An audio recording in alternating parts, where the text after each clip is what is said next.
दोस्तों, मैं रोहित पटेल आप सभी का Hindi literature with Rohit sir पे स्वागत करता हूँ।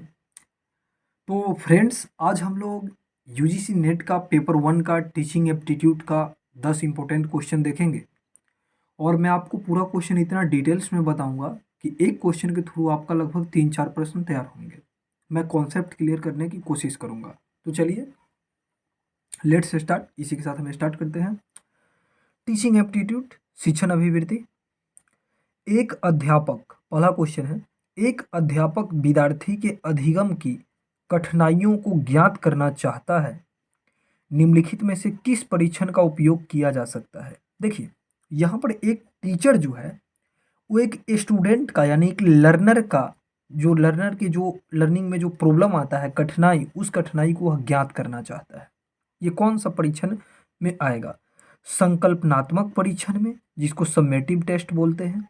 निर्माणात्मक परीक्षण में, फॉर्मेटिव टेस्ट बोलते हैं। निष्पादन परीक्षण में, या नैदानिक परीक्षण, जिसको डायग्नोस्टिक टेस्ट बोलते हैं। तो देखिए, इसका आंसर होगा नैदानिक परीक्षण।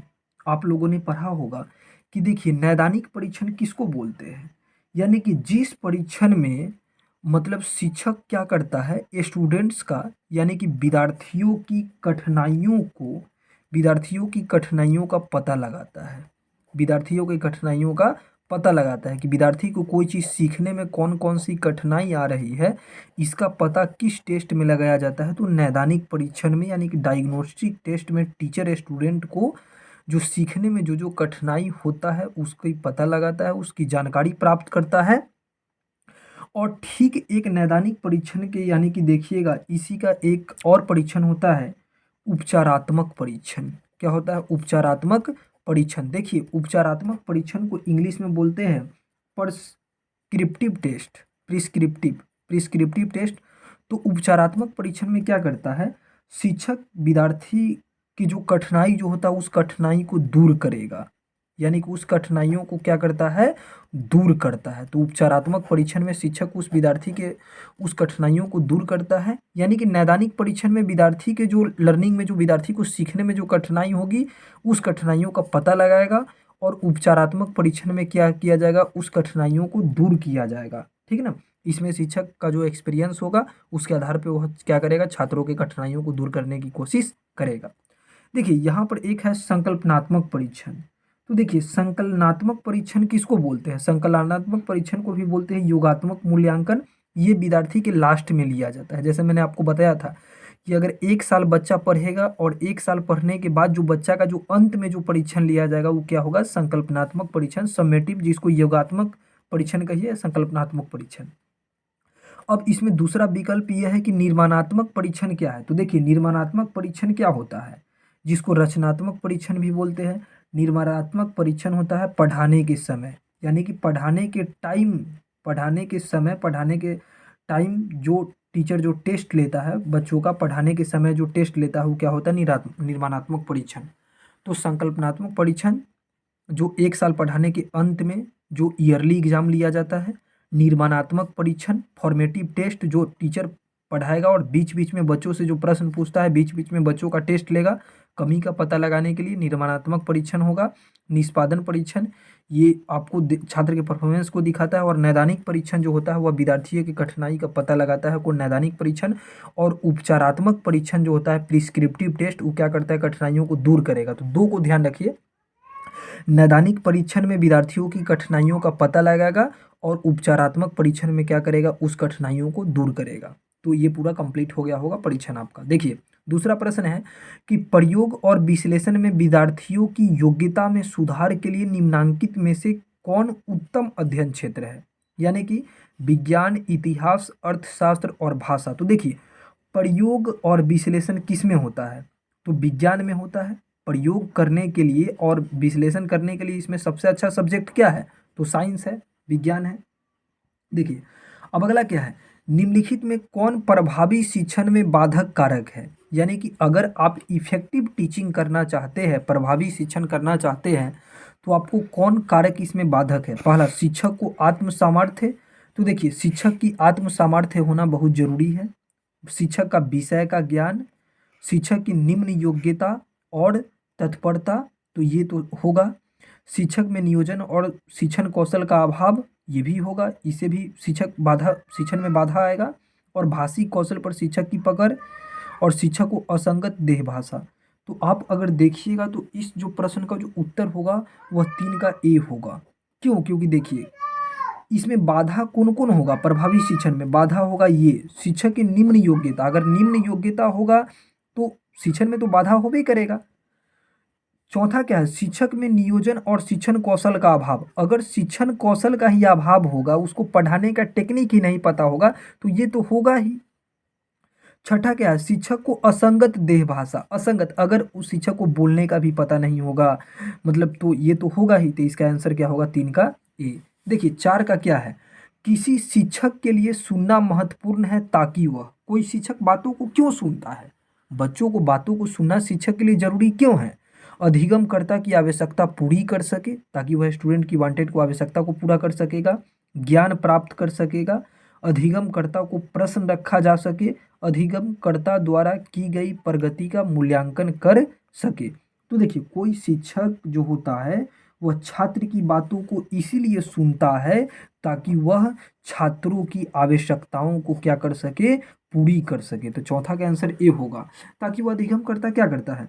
शिक्षण के दौरान जब टीचर टीचिंग करता है तो टीचिंग करने के दौरान विद्यार्थियों की बातों को अच्छा से सुनता है, और विद्यार्थियों की बातों को सुनता है, बड़े ध्यान से सुनता है, और उसकी आवश्यकता को क्या करता है? उसकी आवश्यकता को, उसकी समस्याओं को क्या करता है? पूरा करता है। तो समझ में आ गया? अब आप देखिए 5वां प्रश्न है बहुविज्ञ प्रज्ञा के सिद्धांत। देखिए बहुविज्ञ कहिए या बहुबुद्धि कहिए, बहुविज्ञ प्रज्ञा का सिद्धांत, थ्योरी ऑफ मल्टीपल इंटेलिजेंस का प्रतिपादन किसने किया? तो Freud, Gardner, Albert Einstein, Jean पियाजे। तो गार्डनर ने किया। यानी कि गार्डनर ने बहुबुद्धि का सिद्धांत दिया, और गार्डनर ने बहुविज्ञ बुद्धि के सिद्धांत में बुद्धि को 8 भाग में बांटा। गार्डनर ने बुद्धि को कितने भागों में बांटा? 8 भागों में। गार्डनर ने ये बताया बहुविज्ञ सिद्धांत में कि बुद्धि कोई एक तत्व नहीं है, बल्कि वह कई विभिन्न विभिन्न प्रकार के बुद्धियों का अस्तित्व होता है, और प्रत्येक बुद्धि जो है जो एक दूसरे से क्या है? स्वतंत्र है। किस सिद्धांत में? बहुविज्ञ सिद्धांत में। और गार्डनर ने बुद्धि को 8 भाग में बांटा, जिसमें एक बुद्धि देखिएगा भाषागत बुद्धि है, जो भाषा सीखने में आता है। दूसरा आप देखिएगा तो तार्किक गणितीय बुद्धि है ना। दूसरा क्या है? तार्किक गणितीय बुद्धि। तीसरा है दैसिक बुद्धि। चौथा है आपको संगीतात्मक बुद्धि, जो संगीत सीखने में मदद करता है। 5वां है शारीरिक गति संवेदी बुद्धि।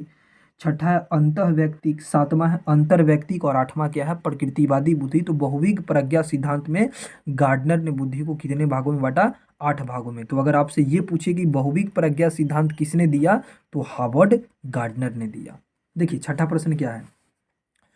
स्टूडेंट्स 6 क्वेश्चंस जो है, उच्च शिक्षा के स्तर पर शिक्षक की भूमिका क्या है? यानी कि हायर एजुकेशन लेवल पे जाओगे तो टीचर की क्या भूमिका है? विद्यार्थियों को सूचना प्रदान करना, विद्यार्थियों को केवल इंफॉर्मेशन देना, विद्यार्थियों में स्वाध्याय को प्रोत्साहित करना, स्टूडेंट को सेल्फ स्टडी के लिए मोटिवेट करना, उसको बढ़ावा देना, विद्यार्थियों में स्वास्थ्य के प्रति, स्टूडेंट को हेल्थ को ठीक करने के लिए सलाह देना, और समस्याओं को शिक्षक खुद हल करेगा। तो इसमें सबसे बेस्ट विकल्प हायर लेवल पे क्या करता है? कोई टीचर विद्यार्थियों में स्वाध्याय को प्रोत्साहित करता है। टीचर ये सोचेगा कि स्टूडेंट क्या करे? सेल्फ स्टडी करे, ताकि अपनी समस्याओं को खुद दूर करे। देखिए 7वां प्रश्न है कि निम्नलिखित में से किस शिक्षण स्तर में अधिगमकर्ता को अवधारणाओं की सकारात्मक दृष्टांतों के बीच विभेद करने का अवसर प्राप्त होता है? यानी कि किस टीचिंग लेवल पे कोई लर्नर जो होता है, अधिगम करता, वो कॉन्सेप्ट्स को क्या करता है? सही, यानी कि सकारात्मक दृष्टांतों के बीच, यानी कि कॉन्सेप्ट को क्या करता है? किसमें वह सकारात्मक, यानी कि क्या गलत है और क्या सही है, यानी कि सकारात्मक और नकारात्मक को पहचानता है। किस लेवल पे? मेमोरी लेवल पे, स्मृति स्तर पे, अवबोधन स्तर पे, अंडरस्टैंडिंग लेवल पे, विमर्शित चिंतन स्तर पे, रिफ्लेक्टिव लेवल पे, या कोई नहीं? तो मैं आपको बतला दूं, इसमें हो जाएगा अंडरस्टैंडिंग लेवल। अवबोधन स्तर मैंने आपको पढ़ाया था कि अंडरस्टैंडिंग लेवल जो है, जो मॉरिसन ने दिया था। किसने दिया था? मॉरिसन ने। और अवबोधन स्तर में क्या करता है? कोई अधिगमकर्ता जो होता है, जो विद्यार्थियों के तथ्यों को, यानी कि अवबोधन स्तर में क्या करता है? छात्र जो होता है अंडरस्टैंडिंग लेवल में तथ्यों को, जो फैक्ट जो होता है या जो थ्योरी जो होता है उसको क्या करता है, समझता है और उसको अच्छी पूर्वक समझता है, समझने की योग्य बनता है। अतः जो अधिगम करता जो होता है, जो ये अवबोधन स्तर में ही क्या करता है, समझ के सही या गलत को समझने की कोशिश करता है। तो इसका 7 का आंसर बी हो जाएगा। देखिए 8वां है कि एक प्रभावी शिक्षक बनने की सक्षमता के संदर्भ में निम्नलिखित में से किसे अभिवृत्ति और अवधारणाओं के बजाय व्यवहारगत कहा जाएगा। यानी कि एक प्रभावी शिक्षक बनने के लिए, मेरे कहने का मतलब ये हुआ कि एक प्रभावी शिक्षक बनने के लिए क्या करना पड़ेगा, है ना, जो व्यवहारगत हो। अब शिक्षक बनने के लिए अभिवृत्ति और अवधारणाओं के बजाय व्यवहारगत होना चाहिए। नियंत्रण बिंदु, फोकस्ड कंट्रोल, संप्रेषणीयता, उसका कम्युनिकेशन होना चाहिए, प्रबंधन और निगरानी उसमें अच्छी होनी चाहिए, शिक्षक का उत्साह होना चाहिए, मूल्यांकन और फीडबैक मुहैया कराना। तो देखिए इसमें जो है कम्युनिकेशन भी होना चाहिए भाई। टीचर का जितना बेस्ट कम्युनिकेशन होगा, स्टूडेंट उस टीचर के बात को उतना अच्छा से समझ पाएगा। फिर आप देखिएगा कम्युनिकेशन के बाद जो आएगा आपका, वह कम्युनिकेशन के बाद क्या आ जाएगा, प्रबंधन और निगरानी। ये भी कोई टीचर में मैनेजिंग पावर होना चाहिए, है ना, कोई चीज़ों का बहुत अच्छा से निगरानी कर सके, प्रबंधन कर सके, मैनेजमेंट कर सके। और अगर आप ये देखिएगा कि प्रभावी शिक्षक बनने के लिए व्यवहार में जो आएगा शिक्षक का, वह आपका आ जाएगा मूल्यांकन और फीडबैक। यानी कि विद्यार्थी का सही तरीका से वह मूल्यांकन कर सके, और फीडबैक का अर्थ हुआ कि विद्यार्थी की बातों का सही तरीका से वो जवाब दे सके। तो 2, 3 और 5 क्या हो जाएगा इसका आंसर, 2, 3 और 5। देखिए टीचिंग एप्टीट्यूड में आप सबसे बेस्ट ऑप्शंस आपको चूज करना रहता है कि एक प्रभावी शिक्षक बनने के लिए क्या योग्यता चाहिए, जो व्यवहार में, जो शिक्षक अपने व्यवहार में लाए। तो संप्रेषणीयता होनी चाहिए शिक्षक जो व्यवहार में लाएगा, शिक्षक में प्रबंधन और निगरानी होनी चाहिए, मूल्यांकन और फीडबैक स्टूडेंट को मुहैया करा सके। देखिए 9वां प्रश्न है मैचिंग करना है, मिलान करना है। ये अधिगम स्तर है, टीचिंग का लेवल है, और ये उदाहरण है, एग्जाम्पल है। देखिए मेमोरी लेवल, स्मृति स्तर, अंडरस्टैंडिंग लेवल, अवबोधन स्तर, रिफ्लेक्टिव लेवल, विमर्शीय स्तर। उदाहरण देखिए आलोचनात्मक चिंतन, समस्याओं का समाधान, व्यक्तिगत भिन्न और अभिवृत्ति महत्व का अनुसरण, तथ्यों और स्मरण को याद करना, पहचानने की प्रक्रिया, संबंध और अर्थ देखने की संभावना। तो स्टूडेंट्स अगर आप इनमें देखिएगा तो हमारा जो स्मृति स्तर जो होता है उसमें इसका आंसर ये होगा, स्मृति 1 का 3 हो जाएगा। क्योंकि मेमोरी लेवल में हम क्या करते हैं, मेमोरी लेवल में स्मृति स्तर पर हम तथ्यों को केवल याद करते हैं, स्मरण करते हैं और तथ्यों को पहचानते हैं। तो 1 आप 3 लगा दीजिए। अंडरस्टैंडिंग लेवल में हम क्या करते हैं, अंडरस्टैंडिंग लेवल में अवबोधन स्तर में हम तथ्यों को क्या करते हैं,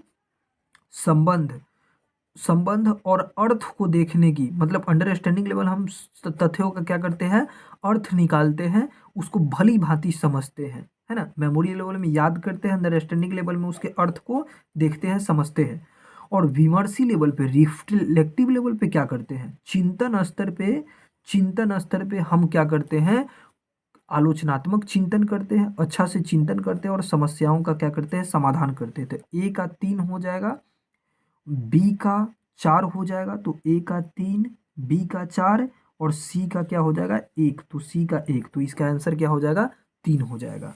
चलिए लास्ट क्वेश्चन है कि शिक्षण की प्रकृति है।